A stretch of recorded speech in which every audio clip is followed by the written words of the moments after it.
Welcome to the Deep Dive. Today we're taking a closer look at a really powerful ancient text, Nehemiah chapter 6.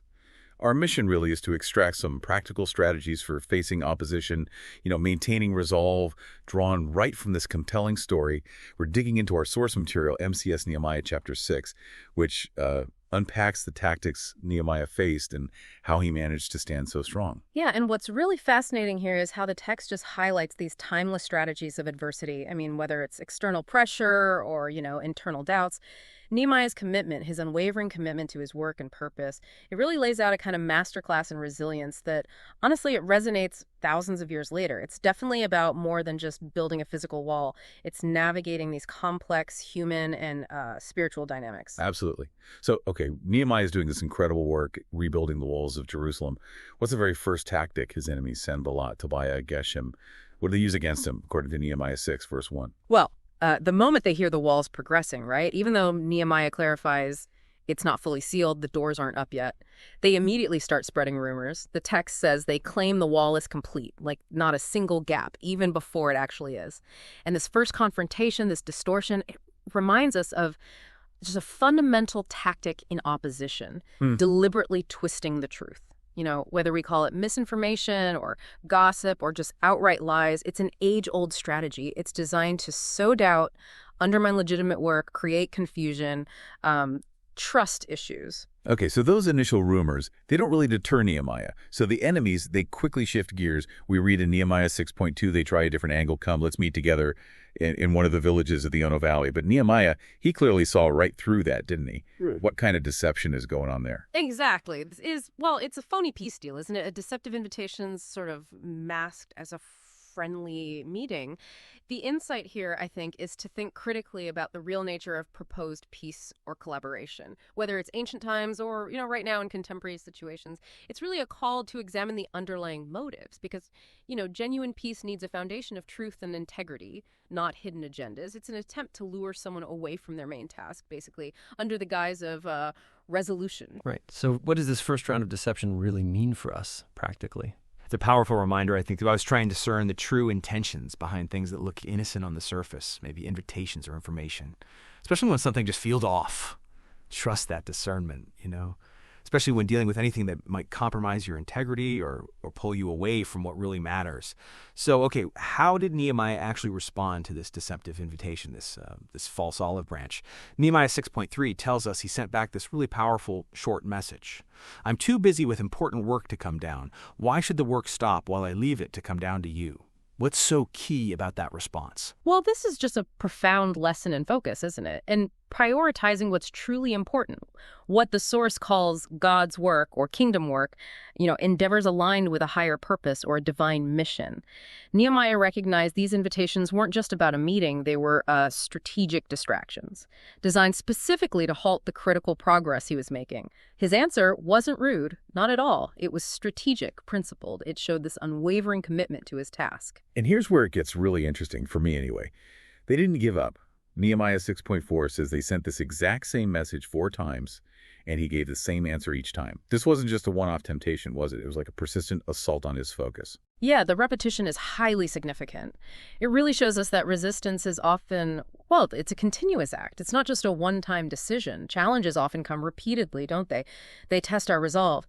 Nehemiah's consistency, it teaches us we can find strength in just consistently saying no to those persistent temptations or distractions that try to pull us away from our core purpose. It does raise an important question for all of us, I think. How many times do we give in when maybe we should stand firm and, maintain our focus? Nehemiah really demonstrates that consistency, standing firm. It's a powerful defense. Okay, so the fake peace offer didn't work. The repeated attempts, they failed. What's the enemy's next move when that direct deception and persistent distraction just fall flat? Well, when their first tactics failed, the intimidation, it really intensifies. Our source material details that in Nehemiah 6, verses 5 to 7, on the 5th attempt, Sanballat sent his servant but this time with an open letter. Full of gossip and just outright threats. This wasn't subtle anymore. The accusations were severe, potentially deadly. Nehemiah was accused of planning a revolt, intending to be king, even appointing prophets to proclaim this. And they threatened this report was going straight to King Artaxerxes, the penalty for a rebellion. That would have been death. It's a clear attempt to force a meeting through, well, sheer fear and public humiliation. Wow. And Nehemiah's reply in verse 8 is just so direct. Nothing like what you were saying is being done. You're making it all up in your head. What's the power in such a concise, almost simple refutation? His response is all about recognizing the attack for exactly what it is. A fabrication, a lie. He wasn't intimidated because he knew the truth of his own actions, his intentions. The implication for us, I think, is that our reaction to falsehoods like that should be similar. We just stand on the truth. There's often no need to get defensive or, engage in these lengthy debates. Sometimes simply refuting the lie with clear truth is the most powerful response you can make. And then there's this really powerful moment in Nehemiah 6.9. After acknowledging their goal was to sap their strength, to stop the work, Nehemiah doesn't dwell on the fear. Instead, he prays, "But now, God, increase my strength." What does that tell us about his approach to these, overwhelming challenges? Oh, what's truly fascinating there is the immediate turn to seeking strength, right in the face of intimidation. It's a recognition that relying on a higher power, it aligns us with a greater will, and it allows us access to, profound inner strength.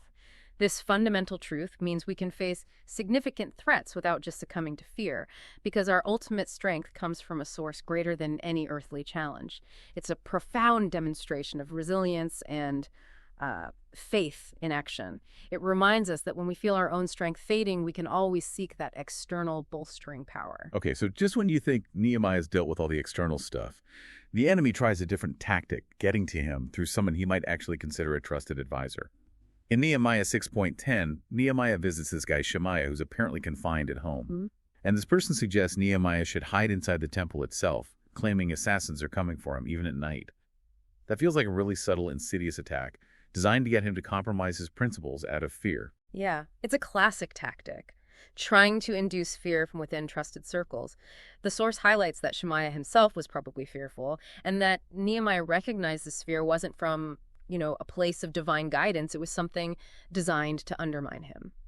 Fear can be incredibly contagious, can it? And it can be strategically deployed through people we least suspect to get us to compromise our values or abandon our mission. Nehemiah's discernment here is just absolutely critical. And Nehemiah's response in verse 11 is just so bold, it's really inspiring. "Should a man like me run away? Can a man like me go into the temple to save his life? I refuse to go in." He literally refused to give in to the fear tactics, even with this terrifying threat of assassination hanging over him. Why was that refusal so important, do you think? Well, this is where his unwavering faith and integrity just shine through. Nehemiah understood his identity, his mission. It meant he couldn't hide or compromise his integrity by entering a sacred space he wasn't actually permitted to enter, simply out of fear for his life. And it raises an important question for us, doesn't it? How do we discern when advice, even from someone close, is truly sound? Or if it's maybe influenced by fear or hidden motives or even deception? The text in verse 12 reveals Nehemiah realized that God had not sent him, and that Shemaiah was actually bribed by Tobiah and Sanballat. It's a powerful reminder to, as the source puts it, test the spirits, to critically examine the source and the nature of advice, especially when it pushes us toward fear or compromise. And the motivation behind this internal attack is pretty chilling, as verse 13 explains. It was to frighten him into a compromising act, to discredit him, ruin his reputation. It wasn't just about stopping the wall anymore. It was about destroying Nehemiah as, a person of integrity. Yeah, that insight is crucial. The opposition's goals are often twofold: stop the work and discredit the person doing it. Nehemiah understood it would be a fundamental compromise to succumb to fear or to violate sacred boundaries just for personal safety. It would ruin his witness as a man of integrity, his reputation, his moral standing. So when we face intimidation, we're reminded to rely on our internal strength, our principled stand, and to remember that faithfulness, or as the source calls it, God's name Elhanan, faithful, it emphasizes this unwavering reliability that we can try to emulate. Okay, so after all these attacks, the lies, the fake peace offers, the persistent distractions, the open threats, the internal betrayal, what was the final outcome? The incredible news in Nehemiah 6.15 is that the wall was finished on the 25th day of the month, Elul, in 52 days. 52 days, that's just astonishing speed under that kind of immense pressure. It really is. It's a beautiful testament to the power of that unwavering focus and divine assistance to accomplish such a monumental task in just 52 days, despite just relentless opposition. It speaks volumes about the drive and effectiveness possible when someone is truly committed and supported. It's an undeniable achievement that just defied all logic, really, given the circumstances. And the impact this had on the enemies, as described in verse 16, it's profound. When all our enemies heard about it and the surrounding nations became afraid, our enemies' self-esteem fell severely because they realized that this work had been accomplished by our God. Right. That shows that true achievement, especially when it's attained against overwhelming odds, it's just undeniable. Even the enemies had to acknowledge that, well, a higher power was at play.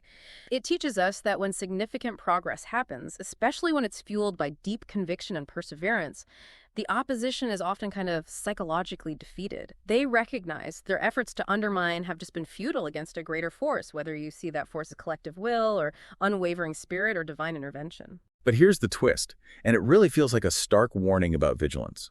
It wasn't just the external enemies. The text in verses 17 to 19 reveals that even some nobles of Judah were sending letters to Tobiah.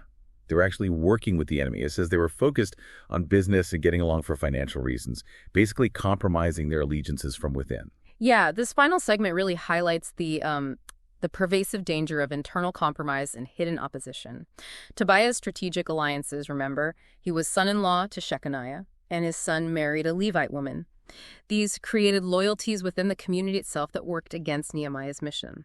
It's a stark reminder that subversion can come from really unexpected places, sometimes right from within our own circles, driven by comfort or financial gain or just a desire to get along at any cost. And it raises a critical question for us. Are we aware of those subtle influences that might be compromising our own integrity or mission from within? Perhaps from those who value personal comfort or gain over a shared purpose. Wow. What a deep dive into Nehemiah chapter 6. I mean, from deceptive invitations and blatant threats to those persistent distractions and even internal betrayal, Nehemiah just stood firm. He stayed focused on the work and trusted in his higher purpose. His story really is a masterclass in resilience, isn't it? An unwavering commitment. Absolutely. The lessons here are so vital for navigating our own lives today. Discerning truth from manipulative falsehoods, resisting distraction, confronting fear with steadfastness, testing the true nature of advice, and just remaining firm, even when opposition comes from unexpected places. It's about understanding the nature of persistent challenges and knowing where our true strength lies when we're pursuing something important. It really makes you think about the power of that unwavering resolve when you're convinced you're doing important work that truly matters. Yeah. So what stands out to you listening from Nehemiah's story? How does his steadfastness maybe challenge or inspire you in your own endeavors? And as you reflect on this, maybe consider this provocative thought. If Nehemiah had compromised just once, or given into fear, even slightly, how might the entire rebuilding of the wall, and frankly the historical narrative, have changed? What is the one thing in your own life where perhaps, like Nehemiah, you need to stand without compromise and say, you know what, I'm too busy with important work to come down? Thank you so much for joining us for this deep dive. We really hope it's given you some powerful insights to mull over. Until next time, keep digging into what truly matters.